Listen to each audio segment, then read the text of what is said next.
Good day, class. The last time we talked, we had covered sexual abuse. Today, I am going to begin the talk on sexual assault. Both are types of controls, but they are different. Sexual assault typically tends to be more forceful, sometimes violent, although, as you will see as we get into the law as it pertains to sexual assault, it doesn't even necessarily have to be. My aim today is to cover what is and is not lawful or unlawful behaviors. It's going to be kind of a heavy duty talk in terms of the law. To begin, I would like to define and explain this word that we call rape. Rape, according to the law, is defined as sexual penetration without consent. Now, you will notice that it says sexual penetration. It does not say sexual intercourse. Sexual penetration can be vaginal, it can be oral, it can be anal, without consent. Okay, here's what the word consent means. Consent means I want to do this, and I have the ability to make that decision. Both of those two things have to be present. Oftentimes, in the case of a sexual assault, maybe the victim gives up. Okay, they allow the attack to happen because they know it's going to happen. They just want to get it over with, or maybe they fear that they're going to be hurt if they do not cooperate. Cooperation is not consent. If I cooperate with a violent act, I am not consenting. Consenting means I want to do this and I have the ability to make that decision. My head is not messed up either because of chemicals or because I'm a vulnerable adult. So again, consent means I want to do this and I have the ability to make that decision. Okay, if we were in the class, I would read an article to you to get your opinion and to get your response. I am going to read this regardless, and this then leads into something else as it pertains to the law. Okay, this was an actual court case, and it begins. There was a 49-year-old woman. She was awakened around midnight by an assailant. Her assailant choked her, he dragged her by the hair, and he raped her so many times before the sun came up that she lost count. When she asked him if she was going to live, her attacker said, "I don't know, we will see." In the end, her attacker was caught. In the end, her attacker did admit to the crime. And in the end, he received 1.5 years probation. Typically in class, people are shocked by that because of the nature of the crime. And then we get into it a little bit further, and I explain this particular crime did not happen in Minnesota.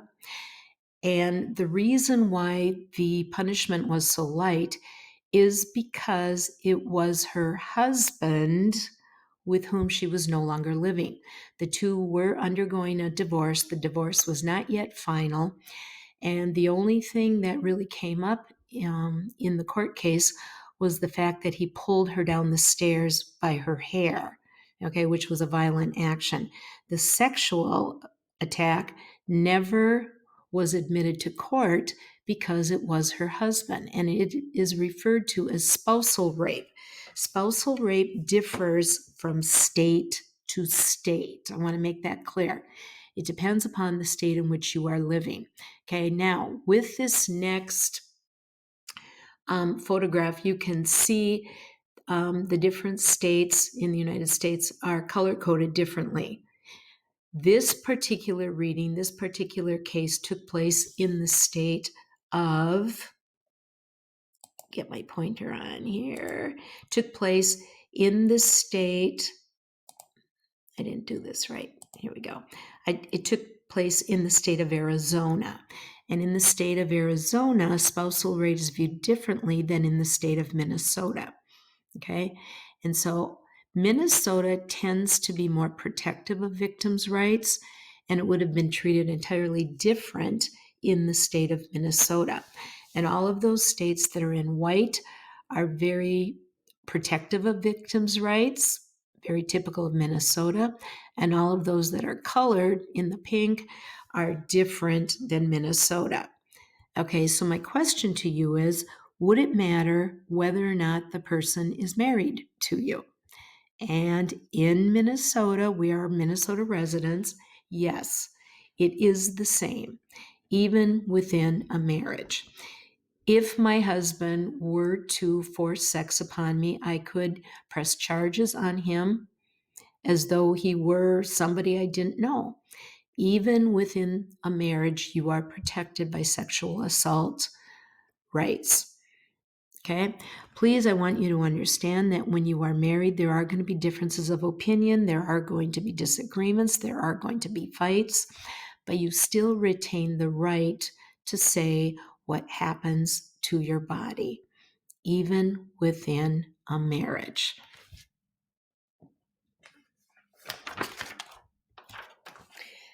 Okay, the motivation behind sexual assault is not what the general public tends to see or tends to think. Okay, it is not motivated by sexual gratification. It is not about fulfilling sexual needs. It is an act of extreme aggression. It's hostility. There are mean people in the world. Some people will hurt others with words. Some people will hurt others with fists. Some people will hurt others with weapons. Or some people will hurt with sexual actions. And this is really the motivation behind a sexual assault. In the case of a sexual assault, the perpetrator or the rapist, they seek to humiliate, degrade, and overpower their victim. They want to prove either to themselves or to another that I can do what I want with what is yours. I have power over you. And that's what they seek to prove. It is not about sexual gratification. It's to overpower and to prove that I can do what I want with what is yours.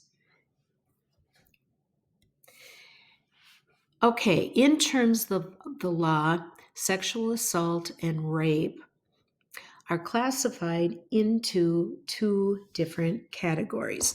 The first one, which we tend to think of as most often, is what is called stranger rape. This is the one that we think of as somebody we've never seen before jumps out from behind a bush, or as we're walking alone on the street, they grab us and they attack us. This is the one most people tend to think about. The other one is called acquaintance rape or date rape. Somebody hurts us sexually. That's somebody we know. Maybe we love them, maybe we trust them, but we most certainly know them. They are an acquaintance. And of the two, you may or may not be surprised that the most common of the two is acquaintance rape. Okay? If we were in the classroom, I would have a guest speaker from my Sandy County Sheriff's Office come in. Okay, she's one of my favorite guest speakers because she tells the reality of it. And according to her and according to court documents, Isanti County typically has about one acquaintance rape per week. Okay, it is that common, it is that frequent. And according to court documents, in Isanti County, we've had only one stranger rape in the last 10 years. Okay, so the percentage in our locality is even higher than the 84%. Now, I want you to think about the two types. Which of the types is going to be more difficult to recover from? And I think most people will say acquaintance rape. You can somewhat protect yourself against stranger rape. Okay, you can take precautions. You can lock your door. You can use the buddy system. You can carry pepper spray. You can somewhat protect yourself against stranger rape. But how do you protect yourself in the case of acquaintance rape? If you know somebody, you trust somebody, your guard is down. If you're alone with somebody you trust, maybe you even love, your guard is down. Okay. And these are the ones that become more difficult, one, to protect yourself from, and secondly, to recover from. In the case of stranger rape, we don't know them, we don't trust them, we don't care about them. Okay. But in the case of acquaintance rape, not only have they physically hurt you, they have also taken away your trust. And so, how can you possibly begin to trust anyone again after the occurrence of an acquaintance rape? The next thing that I want to talk about is something that is titled statutory rape. And statutory rape laws are enacted basically to help those who cannot help themselves. Okay? If, for example, there's a big age difference between the victim and the perpetrator, okay, or if two people are in a relationship and there's a big age difference, the law recognizes that that younger person may not be making good decisions that are in his or her best interest. And so the law in this case kicks in to protect people who may be too young to consent. Okay? And I want you to be aware of these particular laws, which we call statutory rape. Okay, here's the first of two. Okay, let's say two people are involved in a sexual relationship, and the younger of the two is not yet 16 years old, even one day before his or her 16th birthday. And the older of the two is 24 months older. Excuse me. In this case, notice it doesn't say 2 years, because 2 years can be at the beginning of that second year or at the end. The law is very firm and clear about where that cutoff is. So if the younger one is not yet 16 and the older one is 24 months older, or exactly at least 2 years older, the way the law sees it is the older of the two can convince the younger of the two to do something which may not be in her best interest. So let's just say that we have a 15-year-old girl who's dating a 17-year-old boy. It is conceivable that the 17-year-old could convince her to do something which is not in her best interest. Okay, according to the law, if these two become involved in a sexual relationship, this relationship now is illegal, and the older of the two is going to be the one who has broken the law. The younger of the two is considered to be the victim, even if the victim cooperates and wants to do it. Keep that in mind.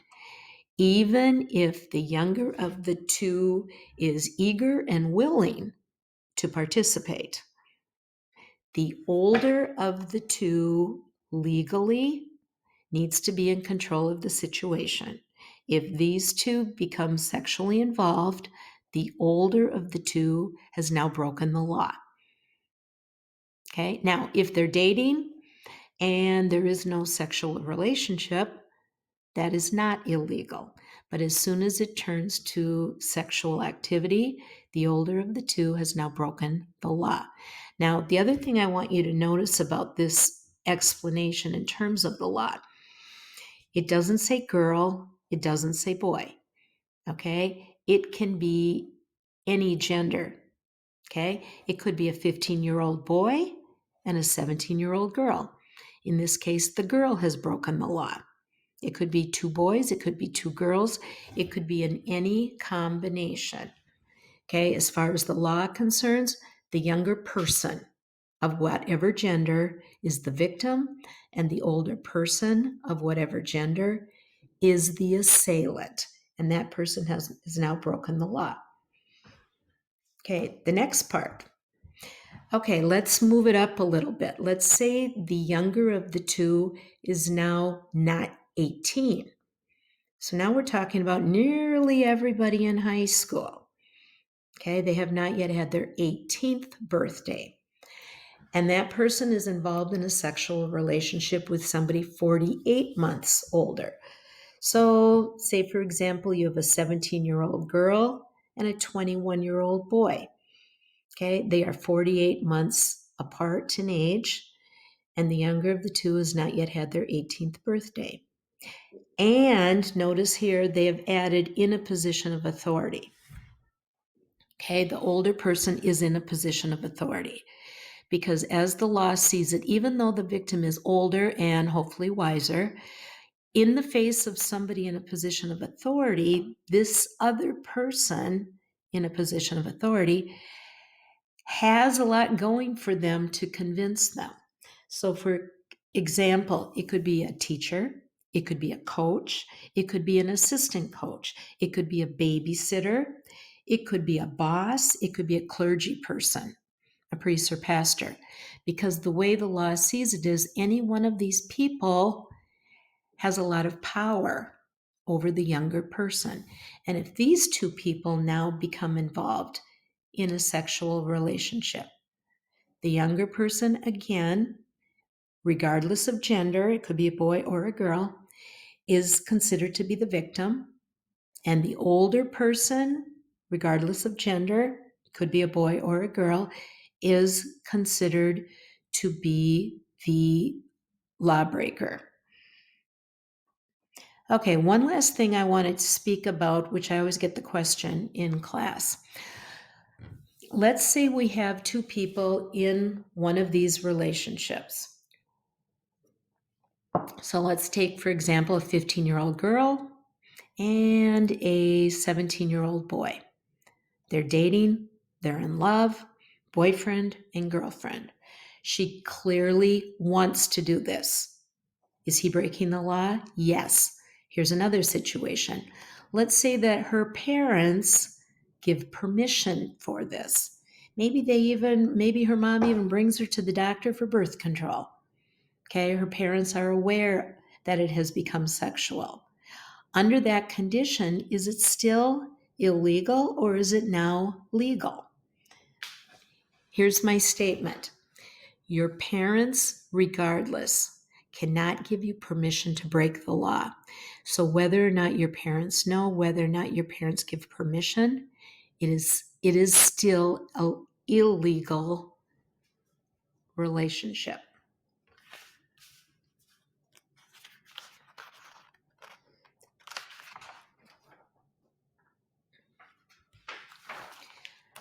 Okay, now we're getting into the law as it is pertained within what is called Minnesota criminal sexual conduct. Okay, I am going to show you this, how the law is spelled out as it pertains to the court system. Okay, these are the rules that the judges must abide by, that the jurors must abide by, that the police officers must abide by. Okay, and the attorneys must abide by. It is very specific. It is spelled out and called Minnesota Criminal Sexual Conduct. So if somebody violates one of these rules, they are now considered to be in violation of Minnesota Criminal Sexual Misconduct. Okay? Okay, the first one is called first degree. I want you to be aware here. I'm going to be going through 5 of them: first degree, second degree, third degree, fourth degree, and fifth degree. In terms of the law, you need to know this one. In terms of the law, first degree is the really, really bad one.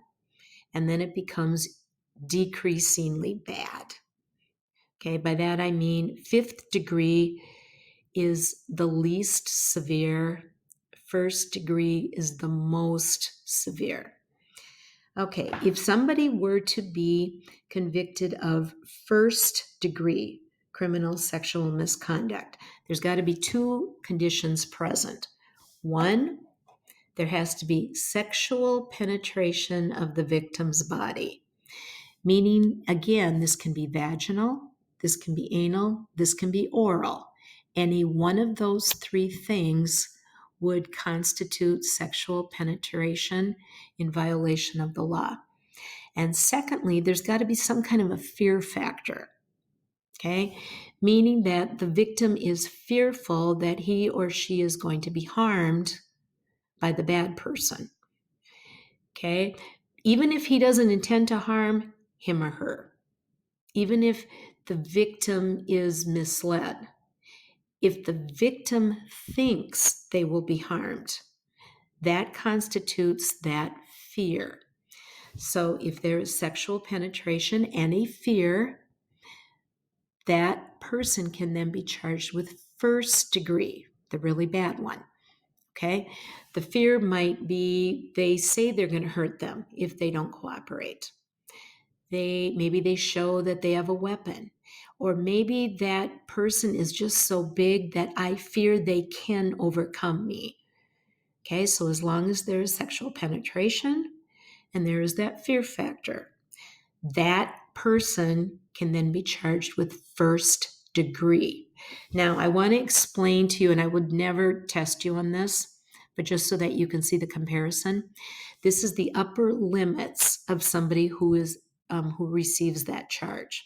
The uppermost limits, if somebody is found guilty of this, the uppermost penalty would be 30 years in prison and a $40,000 fine, and or a $40,000 fine.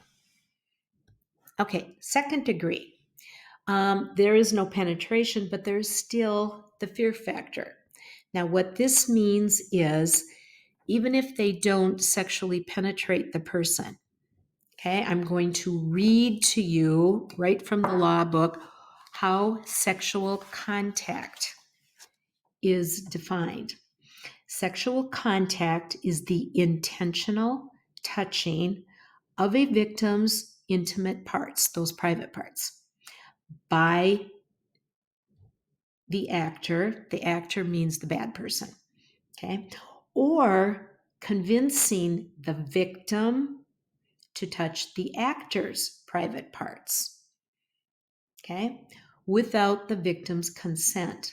The touching of the clothing, which covers the immediate area of those intimate parts, also constitutes sexual contact. Okay, it's kind of a big wordy thing. But basically what it is saying is there doesn't have to be penetration, but if you touch somebody's private area or you make them touch your private area, and there is a fear factor, you can then be found guilty of second degree. And why I think this is important to point out, sometimes particularly young people in high school, they think as long as they don't do it, okay, the penetration, it may be rude, it may be mean, but it is not unlawful, when in fact it is, okay? And the penalty for second degree is up to 25 years in prison and or a $35,000 fine. Okay, third degree. Notice that in the case of third degree, the fear factor has dropped off. Okay, when this occurs, okay, the victim is not fearful. The victim knows the perpetrator. Okay, maybe it's a family member, or maybe it's a boyfriend. Okay, in the case of third degree, if the participant, if the bad person, the person being charged, is outside the law in terms of the statutory rape rules, that person can be charged with third degree. So, for example, let's say you have a 15-year-old girl. She's dating, her boyfriend is 17 years old. Okay, that's outside the law. And they become involved in a sexual relationship with penetration. Of course, she's not afraid of him. It's her boyfriend. Okay, even if she cooperates, that boy could then be charged with third degree. So in the case of third degree, there's sexual penetration, vaginal, oral, or anal, and there is no fear factor. Fourth degree, okay, sexual contact. And again, just like I read to you earlier, if you touch somebody's private area or you make them touch yours, that person can be charged with fourth degree.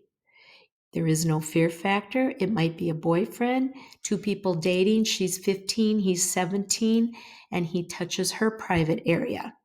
Or he requests and she cooperates and she touches his private area.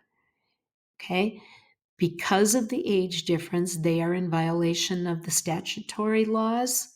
And he, then, the older of the two, can be charged with fourth degree. And finally, there is fifth degree. Now, in the case of fifth degree, this is kind of the catch-all. Anything else which constitute lewd behaviors. Okay? If you attempt to remove somebody's clothing, even if it's in fun, pantsing, for example, even if it's in fun. If you decide to remove your clothing to expose yourself, public masturbation is another example. Okay? If somebody finds it offensive, they can report it, and that person, even if they intended it to be funny, can be charged with fifth degree.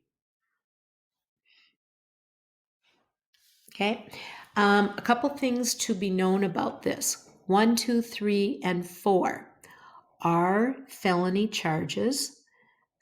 5 is a gross misdemeanor. Now, in terms of the law, there is something else. It's called the statute of limitations. I don't know if you learned this in a civics class. Statute of limitations pertains to every law in the state of Minnesota. And basically what it means is that window during which you can still be charged with a crime, statute of limitations. So little crimes have little statute of limitations, big crimes have big. A petty misdemeanor, maybe you steal something. It's a little tiny crime. Okay, it has a very small statute of limitations. Maybe it's 6 months big. Okay, if they do not catch you, if they do not charge you within that 6 months, say for example, you steal something from Walmart and they didn't look at their security cameras for 6 months, if it is outside that window of time that we call statute of limitations, it's too late. They can no longer charge you, even if they have proof. Big crimes have big windows of statute of limitations. Killing someone has a lifetime statute of limitations. If I had killed somebody when I was 15 years old, this many years later, I could still be charged. Okay, here's how it pertains to criminal sexual conduct. Minnesota criminal sexual conduct has a 9-year statute of limitations. Okay, if somebody violates the law in terms of their behavior, they can still be charged up to 9 years. Okay, and that's a pretty serious thing. Okay, so somebody could report this 8.5 years later down the line, and you could still be charged. Okay, I want to quickly speak about something known as Minnesota's sexual predator law. Okay, let's go back to this one.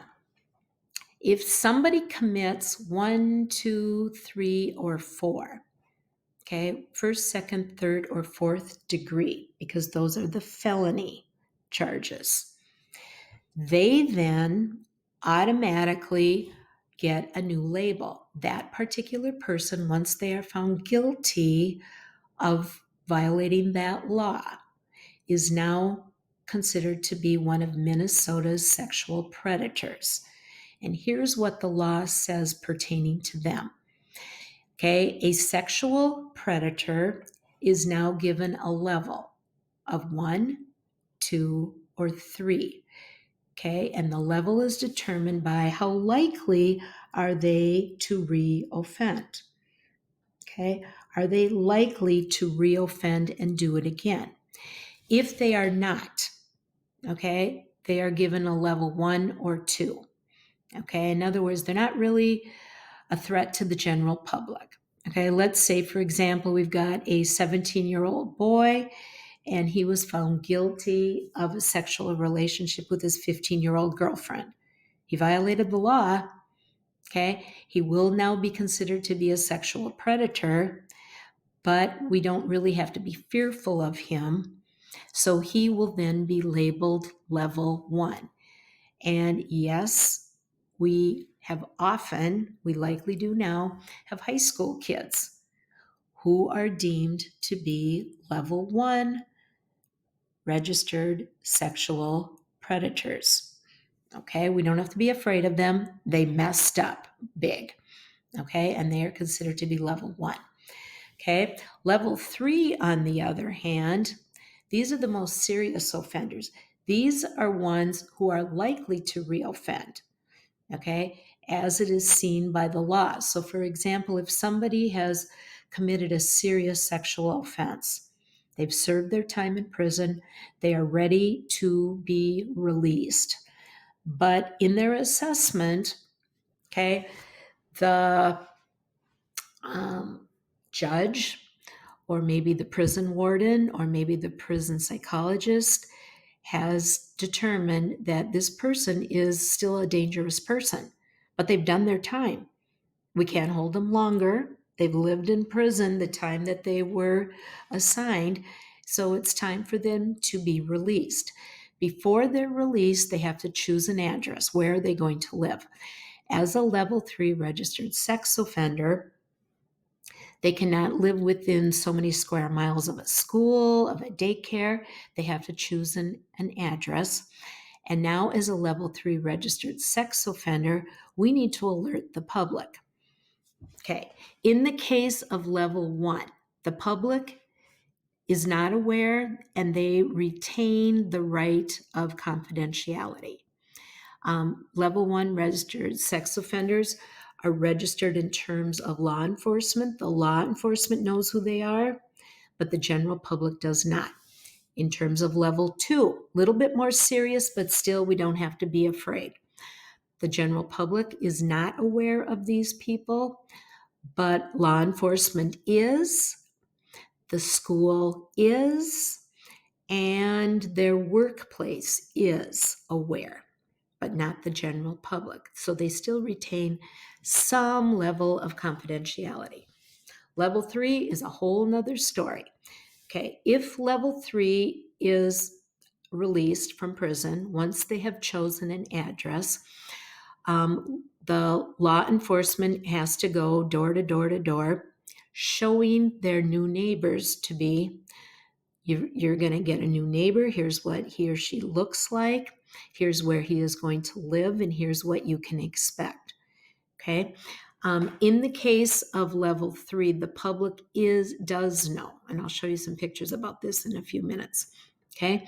The other thing with all 3 of these is this: all of these, level 1, level 2, and level 3, must register with their local police precinct every year for the next 10 years. Okay, level 3 actually has to register 4 times a year. So level 1 has to register every year for 10 years. Level 2 has to register every year for 10 years. And level 3 has to register every 4 times a year. Okay, and what they do is they walk into the police precinct and they announce to them that they are a registered sex offender, and they take down their most recent information, like where do they live, where do they work, where do they go to school.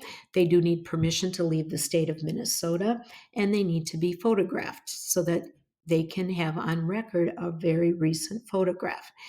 If they fail to do so, okay, level 3 will just go back into prison. Level 1 and level 2 will have an additional 10 years added.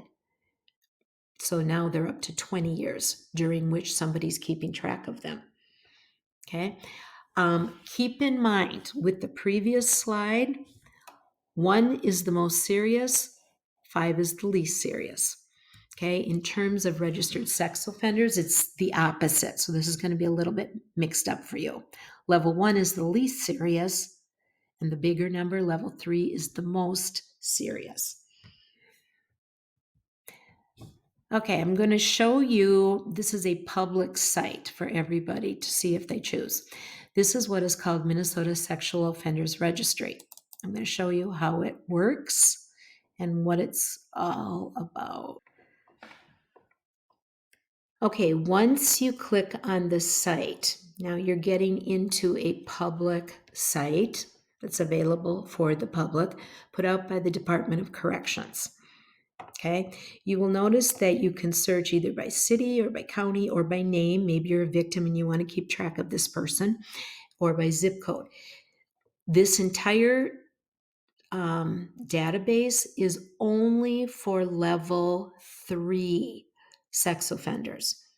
Okay, we've got our share in Isanti County of level 1 and level 2, but you will notice if I were to search by county, okay, currently in Isanti County, it would go right here. We have none. Okay, and I know there's different apps that you can put on your phone and you get all these little dots. Most of the dots are level 1 and level 2 sex offenders. Level 3 sex offenders, those most likely to reoffend, are less frequent, and we have none in Isanti County. Let's say, for example, however, I want to go to Hennepin County and do a search. I'll show you what this looks like. If I were to search Hennepin County, I pull up a whole list of names. These are all, look at them, there's hundreds here. These are all level 3 registered sex offenders. Okay, so if I were to click on, let's just click on, I'll just click on 1 or 2. Let me click on this guy. No idea. Okay, so this is typical. I have his picture here. It gives his description. It tells what he did. It gives his address. So it basically notifies the public that this guy, okay, is a level 3 registered sex offender. So in other words, the public does have some right to be fearful, okay, and to be cautious, particularly if he lives by you, okay. Here's the other thing I want to tell high school kids. High school kids have this idea that they can tell by appearance, okay. Appearance can be deceiving. I mean, now that you know that this guy's a sex offender, you're going to say he looks creepy. But really, truly, if you saw him in the grocery store, I doubt any of you would take a second look. If he was pushing a cart, keep in mind for your own self-protection, appearances can be deceiving. And you really can't judge somebody as far as whether or not they could harm you by their appearance. Here, I'll do one more. Let's just grab, I'll just grab one here. Here's another one. Okay, same thing. That guy doesn't really look that weird. Okay, now that you know what he did, you might think so. His description, what he did, where he lives, and he's got a bunch of aliases too. Okay, so the purpose of this website, again, is just to alert the public.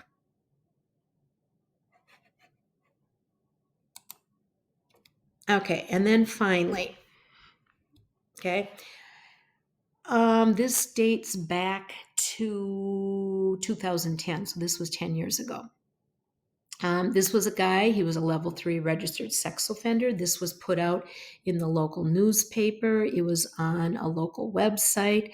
He is a level 3, this is public information, level 3 registered sex offender. And at that time, he was thinking of moving to Cambridge. Okay, so all the public information was put out.